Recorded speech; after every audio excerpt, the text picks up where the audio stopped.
Hello and welcome to another anime lore and theory video, and today I will take a look at what Ainz Ooal Gown's two biggest natural strengths are. Strengths that he has held even in his previous life, entirely independent from his undead overlord body, and how he managed to use them to lure the floor guardians into a kill zone, among other things. But before we're going to take a closer look at any of this, let me quickly thank my Patreons for supporting this channel and say my thanks to all users of the YouTube thanks function for making one-time donations.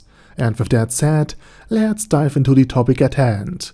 Ainz Ooal Gown, the undead ruler of the Great Tomb of Nazarick, is, or rather was, a man who has been bestowed with many new and fantastic abilities. He can absorb the life energy of his targets, shoot fireballs, fly, teleport, summon the undead, and govern over a gigantic realm, with the Great Tomb as a haven for powerful beings. Additionally, there's his staff.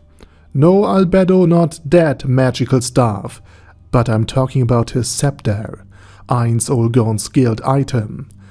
And while Ainz's build was more focused on roleplaying and is considered middle tier rather than an extremely optimized top build like Shell tier Peroroncino or of course that of Touch Me in order to win PvP battles, the staff still makes him so powerful that even the simplest of his 5 auras, the Aura of Fear, breach the defense of every single floor guardian NPC, including the defensively designed Albedo and Sheltier, the strongest floor guardian of the Great Tomb of Nazarick.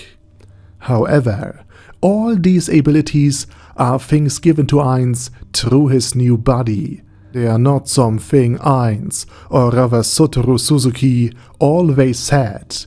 But there are abilities that Ainz Ooal Gown possess, that are his very own, and he knows how to use them very well, making him somewhat more powerful than some other players in the new world, who act more on emotions and on self-indulgent whims, and in blatant disregard for others. Things that in their case, especially in the case of the 8 Great Kings, had led to a civil war, but also things that made one player fight another. During the invasion of the so-called evil deities 200 years before Ainz Ooal Gown's arrival. I'm talking about his very own and very human qualifications and abilities. And one of these abilities is something that is almost always overlooked. Ainz Ooal Gown, even before becoming the guildmaster, was very impartial and open-minded. And I don't mean that he pretended to be neutral or lacked his own opinions, which he sometimes did, but that Ainz Ooal Gown can emphasize very well with the perspectives of others without condemning his counterparts or judging them halfway through. This emotional objectivity has certainly been somewhat improved by his emotional suppression, simply because strong emotions like fear, disgust, embarrassment, pain, or anger are now suppressed and kept within very narrow bounds. Yet Ainz had this ability even before he came to the new world, or else his friends wouldn't have suggested that Ainz Ooal Gown, or rather Momonga as he was known back then, for Ainz Ooal Gown was the name of the guild, should be its next guildmaster. Because before Ainz Ooal Gown was even founded, it was Touch Me who led the group, and who had very strong opinions about helping those weaker than him, and those in need of danger, urging the strong to use their power to protect the weak, and so on and so forth. This not only led to a permanent conflict with Ulbertelain Oddle, who, feeling like an abandoned outsider, was more inclined towards evil and had a bit of a Junibu and edgelord complex to say the least, but it also resulted in such a sharp and intense conflict with another team member, that this very team member left Nine's own goal, the predecessor organization of Ainz Ooal Gown. And Ainz can achieve a lot with this empathy. He could empathize with the perspective of the dwarves, with Henry and her village, with the guildmaster Pluton Einsach and many other characters, understanding their goals and ideals, before sometimes using those against them or to manipulate them. Unfortunately, this ability of his is counteracted by his, let's call it, isolation and lack of genuine social interactions beyond video games. I mean, due to this isolation, he doesn't have the best social skills. And in a world where everyone walks around with gas masks or even hazmat suits, or interacts online with emojis, because facial expressions were not implemented or supported by Yggdrasil Online. He couldn't develop his social skills properly, and as you can imagine, this posed a significant disadvantage. As if you spend most of your time gaming, and even there all other players have the same emotional expressiveness as Shizu Delta, those who were growing up in a medieval fantasy world, where you have to interact with others, constantly, be it friends, family, your village, guildmates, teammates, or the clerus, had a considerable advantage over players. And therefore, for example, Ainz, at least initially, has overlooked that Nea Baraya doesn't hate and despise him, but likes and respects him. She just always looked very stern, because she inherited the sharp and intimidating eyes from her father, Pavel Baraya, something that Ainz Ooal Gown should have really noticed a while ago, to say the absolute least. But over time, these deficits will be cancelled out by greater experience, and Ainz Ooal Gown thus will become more socially adept.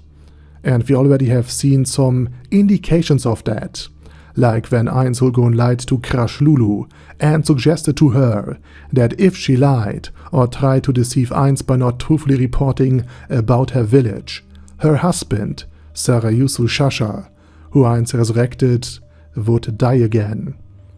And the only time Ainz really gets emotional is when his NPCs and friends are threatened, attacked, or spoken ill of. Otherwise, Ainz is very impartial and can initially understand many different perspectives without passing judgment. And the second of his abilities is a very high analytical acumen, which seems to be truly his own. Ainz Ooal Gown is famously a collector of magical items and exotic objects, and knows their abilities, strengths, weaknesses, and such things very, very well, and can extrapolate strategies and tactics on a whim from them, as well as battle situations and informations about opponents. And Pandora's actor has many of these behaviors and passions of Ainz Ooal Gown incorporated into his very character description, making these two quite similar in this aspect.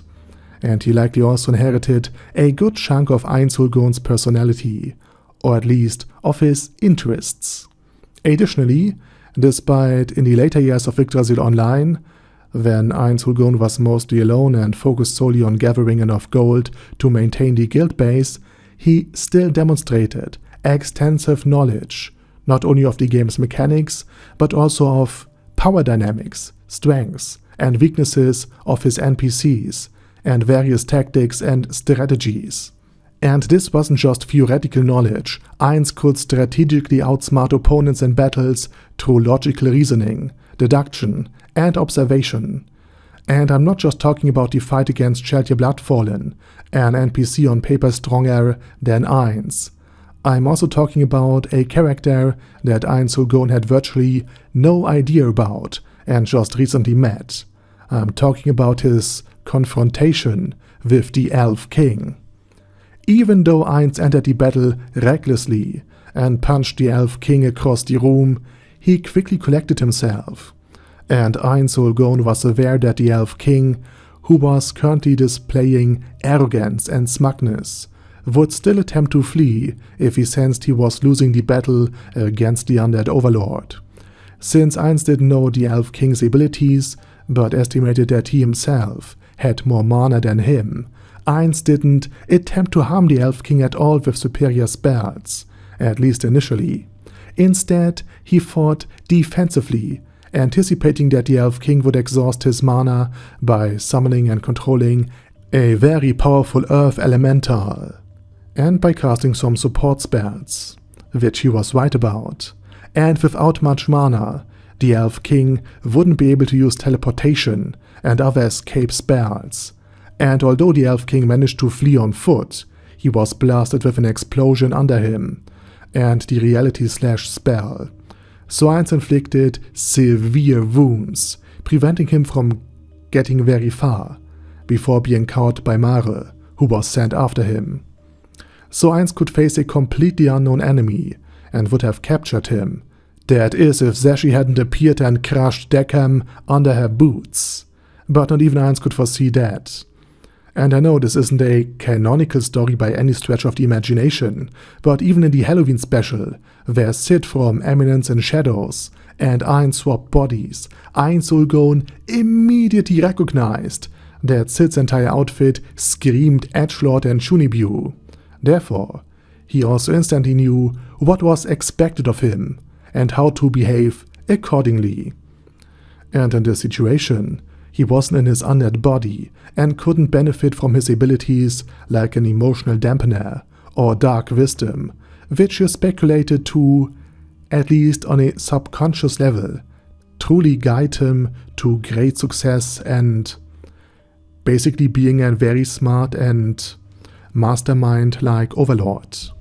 No, it was his very own deductive skill. And Ainz approached things similar at the beginning of Overlord in Volume 1, when he couldn't log out and realized that everything, the guild base, the NPCs, and an entire fantasy world had become real. Initially, even before gathering the Floor Guardians in the Amphitheatrum, he had the golems in Le Megaton swear loyalty to him, so that he could bolster his forces and call upon reinforcement if he had to fight the Floor Guardians later. And in the amphitheater on the 6th floor, he did the same in case the NPCs turned out to be malicious and hostile. So he wanted to be sure that he could defend himself. And while this wasn't animated in the anime, likely due to cost and time constraints, in the light novels, there are numerous golems in the spectator seats of the amphitheater on the 6th floor, acting as the audience. Furthermore, before the meeting, Ainz Ooal Gown initially won or rather convinced himself of the loyalty of Aura and Mare, who were still children and, consequently, easier to influence. And he managed to impress them with his staff of Ainz Ooal... This sounded wrong, but... He basically used the staff of Ainz Ooal Gown to show off his power and to woo Aura and Mare to his side, which they already had been standing before, but he just wanted to make sure that they understand how powerful he truly is. And he also tested before the confrontation with the other Floor Guardians his abilities and powers to ensure that he could still use them properly and how they even function in the new world. And he also summoned a primal fire elemental with the help of his scepter and had Aura and Mare fight against it. And thus he now knew how his two allies would fight, and therefore he could adjust his battle plans if the worst would happen and the other Floor Guardians would turn hostile. In other words, Ainz Ooal Gown, uncertain of how Demiurge and the other NPCs would react to his speech and to him in general, and without the Floor Guardian realizing it, lured them into a potential trap, into a kill zone. They would be surrounded by loyal golems, with two Floor Guardians and Ainz Ooal Gown himself and his guild item as the enemies, and likely Albedo would also take the side of Ainz Ooal Gown. This was a very cunning plan, especially given the time and situation he was in. If everything has gone as planned, as it has in the canon story timeline, it would be all well and good. And if not, if the Floor Guardians would have attacked him, Ainz would have the guild item with him and could escape after defeating the Floor Guardians, eliminating the guild's entire command structure. He probably also would have briefly teleported into the treasury vault and to Pandora's Actor to collect the rings of Ainz Ooal Gown and take as many items, including Pandora himself and the world items he guards, with him as possible before escaping. Thanks to the rings, he wasn't reliant on Auriel Omega's teleportation network. He could easily reach the surface, while Nezuric's main force of the 8th floor would engage with the golems on the 6th floor, and the guild command structure would still lay in ruins, giving him ample time to maneuver around. And even if the other NPCs would continue to follow the commands of a potential hostile like Demiurge or Cocytus, Ainz could still easily have escaped, while again the main force is tied down on the largest, the 6th floor. So Ainz kept all options open with this setup, even if his original plan to just lead the floor guardians as an undead overlord would have failed. So in conclusion, although Ainz Ooal Gown has been equipped with immense power through his new body, he had two advantages that belonged uniquely to him. Ainz can reflect on himself and empathize with others and with their perspectives, without condemning their thoughts or desires. Secondly, Ainz is an absolute brilliant analyst, tactician and strategist, effortlessly presenting a very good plan and a very good strategy in an otherwise very tense and, from his perspective, very uncertain solution. If the floor guardians would be hostile, they would not be hostile for long. And again, this is a brilliant thing that I just recently noticed. Okay, and with that said, now it's your turn. Please let me know your thoughts and opinions down in the comment section.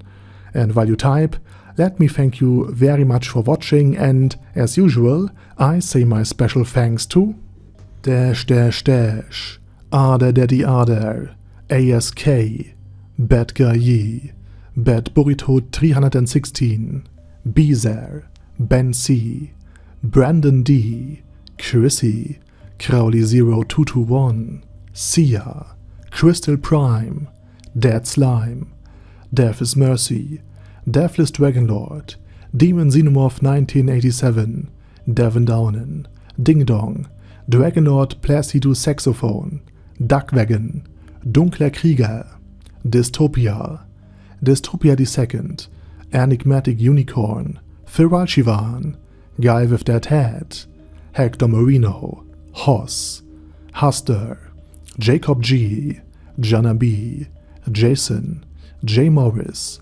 Chromius, Kyle R, Lee K. Long, Legendarius, Le Louche wie Britannia with a Mustache, Lexus Fox, Lord Nishikian Rai, Lord Touch Me, Lofrazer, Merovec, Mr. Shoes, Mr. Tweaker, Michael R, Michael Y, Nope, Oh Hell No, Normal Toad, O'Kill, Overlord General Gasper, Paddy Pantom, Personage, Primus 11, Rhinomere, Q&A Caracos P, Shergox's Daddy, Shadow Lightning Wolf, Shrine Keeper, Super Tier Magic Batista Bomb, Supreme Cheese, Staris, Ted, Texas Deer, The Orc Warboss, Rock Ed Smasher, T.E. Wang, Vash Hawkeye, Vegito27, Venture Fanatic,